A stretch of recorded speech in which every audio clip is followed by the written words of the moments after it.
Hoy vamos a hablar de Audi, una marca a menudo olvidada. Injustamente, nos gustan las historias y esta es una muy buena historia. Te invito a que mires el escudo. Un españolísimo toro dentro del contorno de la península ibérica. Más español imposible, pero que fabricó coches ingleses. A que la historia comienza bien, pero ¿cómo crees que va a acabar? Bienvenidos a Garaje Hermético. Enciérrate con nosotros.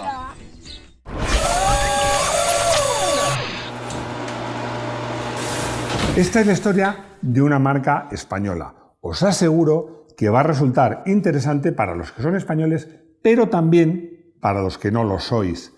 ¿Por qué? Primero porque la historia vale la pena. Y luego porque vamos a hablar de coches muy interesantes. La historia vale la pena porque hablamos de coches realmente curiosos, interesantes, que mezclaban soluciones muy anticuadas con otras muy modernas, el estilo inglés con el diseño italiano. De todo eso es lo que os vamos a contar en este vídeo. Y es que cuando se habla de la popularización del automóvil en España, lo primero que nos viene a la mente es SEAT y el 600. Si insistes un poco más, pues te viene a la mente Citroën y el 2 caballos, sobre todo la versión furgoneta. Y si te pones un poco pesado, como tú, por ejemplo, la siguiente marca que te viene a la cabeza es Renault. Y si aún sigues insistiendo, la mayor parte de los aficionados te hablarán de la marca Barreiros y de sus coches, los Simca y los Dodge. Por cierto, que estoy preparando un vídeo precisamente sobre estos coches. Muy pocos aficionados se van a acordar de la marca Audi. Ojo, seguramente de sus coches sí, de los Mini, de los Morris, pero no de esa españolísima marca de la que vamos a contar la historia, que es, ya os digo, tan españolísima como que su emblema, su escudo, era la península ibérica con un toro dentro. Pero yo creo que en este caso, más que nunca, las historias... Ya sabes, las historias por el principio. Efectivamente. Nueva Montaña Quijano S.A. Esta historia arranca en 1899, cuando el cántabro, lo voy a leer, José María Quijano Fernández Hontoria, que se ve por esos apellidos largos compuestos con guiones, que era una persona de bien, de buena familia, funda la empresa Nueva Montaña Quijano Sociedad Anónima. Salta a la vista que era un visionario, un emprendedor y una persona bien relacionada. Visionario por pensar que el futuro de esa zona de España y en general de España pasaba por la industrialización. Fijaos que, por ejemplo, fue también alguien que innovó mucho poniendo tanto la luz eléctrica como el teléfono en sus empresas. Eso para mí, en estas fechas, era tener visión de futuro. Emprendedor, porque para convertir un molino de arena en una empresa siderúrgica que estamos comentando, Rodrigo y yo fuera de cámaras, que se dedicaba al estiramiento de metales para hacer cobre, cables, un montón de cosas, todo eso a partir de un molino. Pues para eso hay que ser un tío muy emprendedor y bien relacionado porque consiguió el apoyo del Banco de Santander. Ojo, que en esas fechas el Banco de Santander no era el monstruo gigantesco que es ahora, pero os aseguro que sin duda era el banco más importante de Santander. Proveedor de Fasa Renault. Oye, Max, ¿no te habrás equivocado? Sé que sabes que no me he equivocado, aunque lo puede parecer. Y es que el Banco de Santander tenía acciones de Fasa Renault. Fasa Renault, que era, digamos, la Renault en España, una empresa que fabricaba los Renault en España, que estaba en Valladolid. Pero a través de esa influencia del Banco de Santander, Nueva Montaña Quijano fabricó en Santander, entre otras cosas, motores para los Renault españoles. Este es un dato, por cierto, que no muchos aficionados, e incluso diría que no todos los historiadores conocen. Y menos aún, os habrán contado que esta empresa, Nueva Montaña Quijano S.A., fabricó motores de tractor, además para una empresa muy prestigiosa, que era Lanz, para el modelo Lanz Bulldog, una auténtica rareza. Además, una rareza que en la España de esa época, y además en Santander, porque cuando piensas en la industrialización española piensas en Cataluña, en el País Vasco, en Madrid, no, pero en Santander, tuviera ese nivel tecnológico. Comienza la década de los 60 y resulta que Fasa Renault pues rescinde el acuerdo con Nueva Montaña Quijano porque tenía otro socio industrial.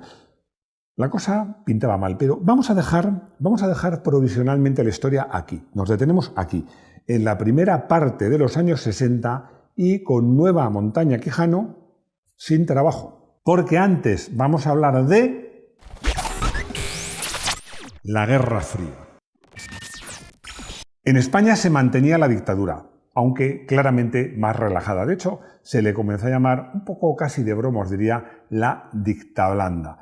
Y los tecnócratas estaban intentando convencer al dictador de pues, abrir el país al mundo, abrirlo, industrializarlo. No era una cosa sencilla, pero hubo un golpe de suerte. A finales de los años 50 y primeros años 60, la Guerra Fría estaba en su máximo apogeo. Ya sabéis que enfrentaba al régimen soviético y sus países satélites con Occidente, básicamente con Estados Unidos. Estados Unidos quería tener bases norteamericanas en el sur-oeste de Europa para controlar la entrada del Mediterráneo, es decir, en España. Ya sabéis que, y si no lo sabéis os lo digo yo, que entre el continente europeo, en España, en el Golfo, el estrecho de Gibraltar, hay 14 kilómetros hasta África. Así que, bueno, se pusieron en contacto con el gobierno franquista y rápidamente llegaron a un acuerdo. Los dos tenían mucho interés. Ese acuerdo se plasmó en un famoso abrazo entre Franco, el dictador, y el presidente norteamericano Eisenhower. Rodrigo, no puedo evitarlo, pero me vas a permitir que cuente una anécdota sobre este abrazo muy personal y muy emotiva. ¿Qué le vamos a hacer? Adelante. Es que ya verás que es un pequeño homenaje. La única foto buena de ese abrazo, que por cierto se produjo en 1959, y no como podéis leer por ahí en algunos sitios, en Barajas, no, fue en la base aérea de Torrejón de Ardoz, a las afueras de Madrid. Pues esa foto la hizo un grandísimo profesional, uno de los mejores fotógrafos periodísticos que hemos tenido en España, Premio Nacional de Fotografía, que se llamaba, porque ya ha fallecido desgraciadamente, Jaime Pato. ¿Por qué conozco tan bien esta historia? Porque Jaime Pato fue mi suegro. En mi primer matrimonio pues fue mi suegro. Jaime Pato es una persona que tengo una profunda admiración por su trabajo y era un extraordinario fotógrafo, además muy listo, porque pusieron unas gradas para los periodistas, pero él vio dónde iba a parar el avión, cómo iba a ir todo, y en vez de ponerse con todos los periodistas, porque Jaime tenía esa visión de la jugada, se puso en otro lugar. Y donde se abrazaron Franco y Eisenhower, pues resulta que esa foto no la captó ninguna cámara más que la de Jaime Pato, que entre otras fotos de mucho nivel hizo las fotos de mi boda. Pero bueno, vamos a seguir hablando de coches. Nos vamos a Gran Bretaña. En este marco que os he definido, que os he contado, BMC, British Motor Corporation, querían expandirse por Europa. Querían expandirse y vieron que España era un mercado interesante. Era interesante porque la gente no tenía coches, había mucha población, la mano de obra era barata, pero bastante bien formada, y además la economía estaba creciendo en ese momento más rápido que en el resto de Europa. Y es que además los ingleses ya tenían experiencia de colaborar con empresas españolas y fabricar en España, porque habían constituido ya una sociedad que todo el mundo conoce por SABA y que es Sociedad Anónima de Vehículos Automóviles, que se hizo para fabricar furgonetas y en general vehículos industriales con tecnología Austin, de British Motor Corporation, en Valladolid. Y la experiencia fue muy buena. Y aquí retomamos la historia donde la habíamos dejado. ¿Os acordáis?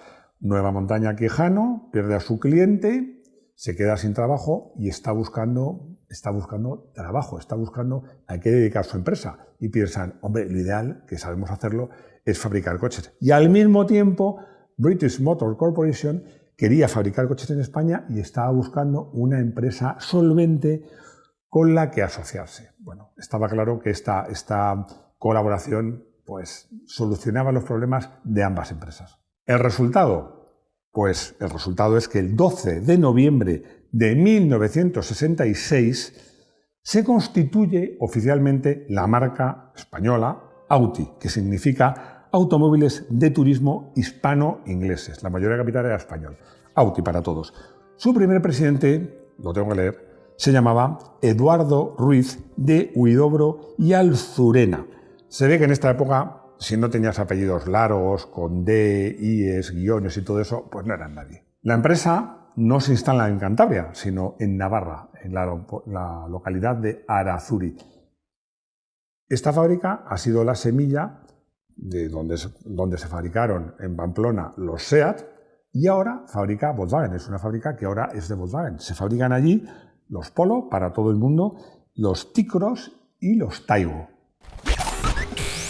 El eje España-Sudáfrica. En enero de 1967 sale de las líneas de producción el primer coche fabricado por Auti, un Austin 1100, con el número de chasis 0001. Os voy a decir como curiosidad que ese coche existe, está como nuevo, perfecto, lo he podido ver, y está en el museo que Volkswagen tiene en Pamplona. A ese primer Austin 1100 le siguieron los 1300, que se vendieron también con marca Austin, Morris y los más lujosos MG, y luego los Mini, que comenzaron a venderse por el tope de gama. No el Cooper, que llegaré más tarde, no el auténtico Cooper, ese nunca llegaría, sino por el 1275. Luego llegaron los 1000 y la versión más accesible, el 850. Todo esto lo contamos al final, cuando hablemos de los coches, como os digo, al final del vídeo. Y por último, nace el Austin Victoria. El Austin Victoria, que en su versión deluxe, que llevaba en vez de 2 faros rectangulares, 4 redondos, se parece mucho, hay quien lo confunde, al Triumph Dolomite, o como diría Rodrigo, Triumph Dolomites, pero bueno, es el mismo coche, es el mismo coche. Es curioso porque este diseño era de Giovanni Michelotti y también tiene una curiosidad. Yo lo sé. Ya ha hablado el empollón en la clase, entonces ¿cuál es? Se fabricó también en Sudáfrica. Efectivamente, aprobado. Este modelo solo se fabricó en España con el nombre de Victoria y en Sudáfrica con el nombre de Apache. Auti, auge y caída. El desempeño de Auti no fue fácil, porque en España las comunicaciones en esos primeros años 60, da igual que hablemos de ferrocarril o de carreteras, eran francamente malas. Además, para los que no lo sabéis, España es un país muy montañoso, sobre todo por ahí arriba, por el norte. Y bueno, esto no es que me lo hayan contado, es que yo lo he vivido en primera persona, porque ya lo sabéis que soy muy mayor y nací en 1960.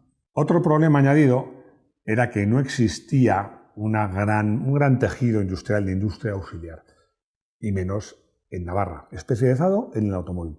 Fabricar estos coches era un pequeño rompecabezas. Fijaos que al principio llegaban muchos elementos, sobre todo al principio, ya sabéis que se van nacionalizando los coches poco a poco, sobre todo elementos de chapa estampadas que venían directamente del Reino Unido. Luego llegaban otros elementos desde Nueva Montaña, Quijano, que estaba en Santander. Desde Barcelona, por ejemplo, llegaban los cristales, carburadores e incluso bombas de gasolina. Y desde Madrid y Valladolid, que ahí sí había más industria auxiliar, porque estaban en Valladolid Renault y en Madrid Barreiros, llegaban, por ejemplo, las butacas, los asientos y los guarnecidos.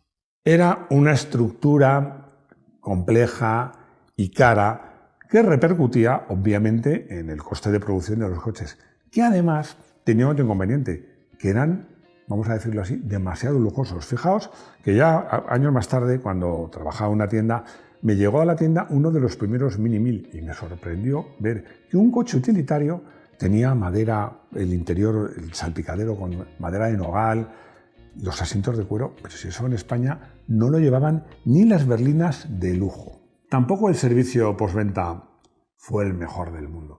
Estos coches, que a mí me gustan mucho, eran raritos. Tenían un sistema de suspensión complicado, que ya veremos, y tenían, por ejemplo, los famosos carburadores SU. A ver, estos carburadores, para un mecánico español de la época, eran complicadísimos. Bueno, vamos a afinar más. Estos carburadores, para cualquier mecánico del mundo que no fuera de Reino Unido, eran complicadísimos. Los coches que producía Audi eran caros frente a su competencia y en cambio no dejaban mucho margen. La crisis estaba servida. En el 69, la BMC, que ya para entonces también tenía su crisis particular y era British Leyland, porque los ingleses lo hicieron mucho mejor, se hicieron con el control de la compañía. Y en 1970, aprovechando con el lanzamiento del Mini básico, el 850, se pretendía cambiar la imagen de marca y hacer desaparecer poco a poco el nombre de Audi por el nombre que tenían los coches, que eran, como os digo, Austin, Morris, MG y Mini, reservando MG para las versiones más lujosas. Siempre digo que la realidad supera la ficción. Podéis pensar, bueno, peor imposible. No, peor es posible. Resulta que la fábrica se incendian las instalaciones y trata de comprarlas a un precio ridículo General Motors. Finalmente es el INI, el Instituto Nacional de Industria español, el que a través de su marca SEAT, que en ese momento era una marca estatal, decide comprar las instalaciones y allí fabricaría en el futuro muchos modelos de SEAT. Una gama completa. Me encantan estos coches. Me encantaban cuando era adolescente y me siguen gustando mucho.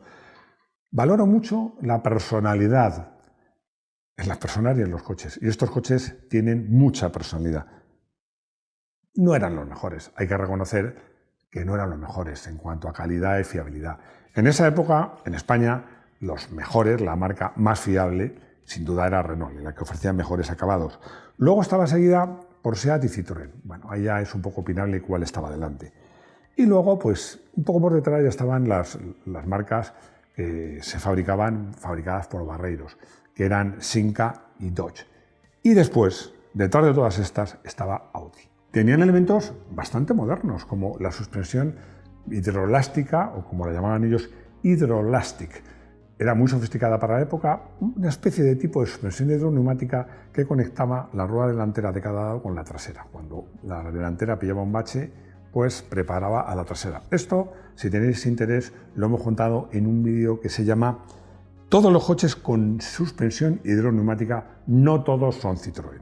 Los motores iban desde los 850 centímetros cúbicos, 849 creo recordar exactamente, hasta 1275. Básicamente era el mismo motor, un motor bastante anticuado que compartía el cárter, el motor en sí y la caja de cambios. Un motor, fijaos, todo de hierro, no solo el bloque, que era muy habitual, sino también la culata, con solo 3 apoyos de cigüeñal y carrera muy larga. Era un motor que se había diseñado hacía mucho. Esta carrera larga y los solo 3 apoyos pues hacían que el motor no girase alto de vueltas con alegría y que vibrase más. Fijaos que esta vibración a veces producía, y el hecho de que compartieran el cárter, escapes en la junta tórica de cigüeñal de aceite que iban a parar al embrague y patinaba el embrague. Ojo, que esto no lo he leído por ahí, es que me ha pasado a mí más de una vez conduciendo estos coches. Los Austin y Morris eran prácticamente igual, aunque cambiaba la marca. En los MG solían tener un equipamiento más alto y una parrilla que simulaba un radiador, pero eran todos básicamente el mismo coche. Eran coches, es curioso porque eran 2 volúmenes nada más, pero con tapa separada del maletero. Eran coches con una estabilidad extraordinaria, muy amplios por dentro y, como os digo, bastante lujosos. Pero ni corrían mucho, ni gastaban poco, ni eran un prodigio de fiabilidad. Los Victoria eran iguales, porque era el mismo coche con un morro distinto y un maletero separado. Eran iguales con las mismas virtudes y defectos, pero desde luego tenían más prestancia, un coche de 3 volúmenes, sobre todo en esa época se le consideraba más, y sin duda más capacidad de maletero. De los Mini hubo infinidad de versiones, tanto de motorización como de acabados diferentes. Ya os he dicho que el primero que aparece es el 1275, de 1275 en centímetros cúbicos, que luego se llama GT, y más tarde, ya al final de su vida, aparece el 1300 Cooper. Cuando salió este coche, bueno, recuerdo que todo el mundo estaba, ¿el Mini Cooper se va a vender en España? Pues sí y no, se llamaba Mini Cooper, pero nada tenía que ver con el Cooper británico, auténtico. Ese coche ofrecía casi 80 caballos, que eran muchos para un coche de solo 600 kilos. El español pues se conformaba con 68 caballos a muy pocas vueltas, a 5.000, pero es que a partir de 5.000 no valía la pena subir el motor de vueltas porque no hacía más que ruido. Mucho ruido y pocas nueces. A pesar de eso, el Mini, en general, 1300, el Cooper o no Cooper, pues con ese motor, que al final, oye, 78 caballos, tampoco está mal, una ligereza extraordinaria y una estabilidad impresionante, increíble y proverbial, prácticamente era como un car, consiguieron bastantes éxitos en los rallies en España. Consiguieron éxitos en los rallies españoles, os recuerdo que en los internacionales también, porque ganaron en Monte Carlo. Hubo, como os digo, una versión mínima, que era el 250, que sencillamente no corría nada. Anunciaba 34 caballos, yo tuve uno, no me creo que dieran 34 caballos. Además, es que le costaba subir de vueltas. Yo creo que los Minis más redondos eran los 1000. En esa cilindrada, este motor funcionaba mejor y tenía un poco más de alegría subiendo vueltas. Hay un verdadero unicornio entre estos Mini, la pieza de colección más buscada, que es el Mini 1000 especial. Aparecido, bueno, es que con Audi no es muy fácil centrar la fecha, pero en torno a 1970. Este coche lo reconoceréis por dos cosas. Primero, por el anagrama 1000, evidentemente. Luego, porque lleva las bisagras de las puertas por fuera y no por dentro, como llevaron después. Y además, los cristales de las ventanillas eran deslizantes, no eran descendentes. Con estas cosas más o menos podéis identificarlo. Era un coche que ofrecía 63 caballos. Estaba muy cerca del Cooper. Y era un motor que subía bien de vuelta. Realmente, para mí, ha sido el mejor Mini fabricado en España. Hay muy pocos. Si encuentras uno, hazme un favor, me llamas. Conclusión. Pues qué pena, ¿no? Es una pena porque este proyecto tan bonito hubiera merecido, yo creo, tener más éxito. No lo tuvieron fácil. Hay que ver el lado positivo. Gracias a Audi pudimos disfrutar y ver coches que, insisto, que a mí me gustan mucho, tienen mucha personalidad y que, bueno, pues todavía, incluso como clásicos, hay muchos por ahí rodando. Coche del día. ¿Cuál va a ser el coche del día?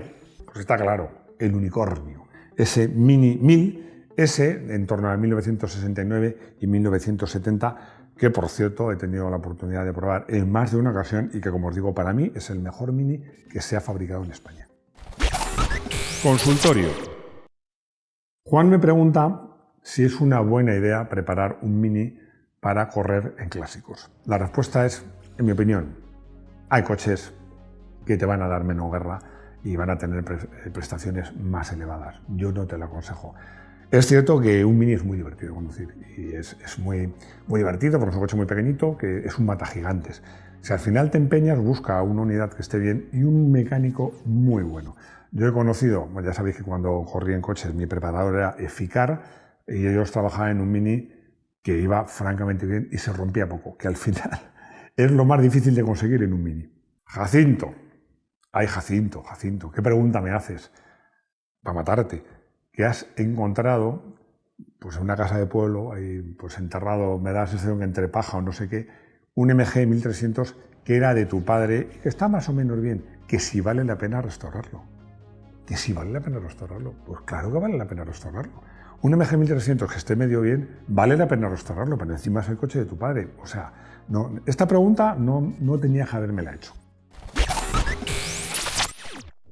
Y llegamos al final de este vídeo, que confieso que son de estas historias que me gustan, porque ya sabéis que digo que detrás de los automóviles, de los coches, siempre hay historias de los propietarios, historias de su diseño, de su fabricación, y esta historia es muy bonita, a mí me parece muy bonita, podría haber tenido un final mejor. Yo espero vuestros comentarios para saber si os ha gustado o no, vuestros likes, que os hagáis miembro del canal, que compartáis este vídeo y sobre todo espero veros de nuevo aquí, en nuestro garaje hermético. Hasta pronto.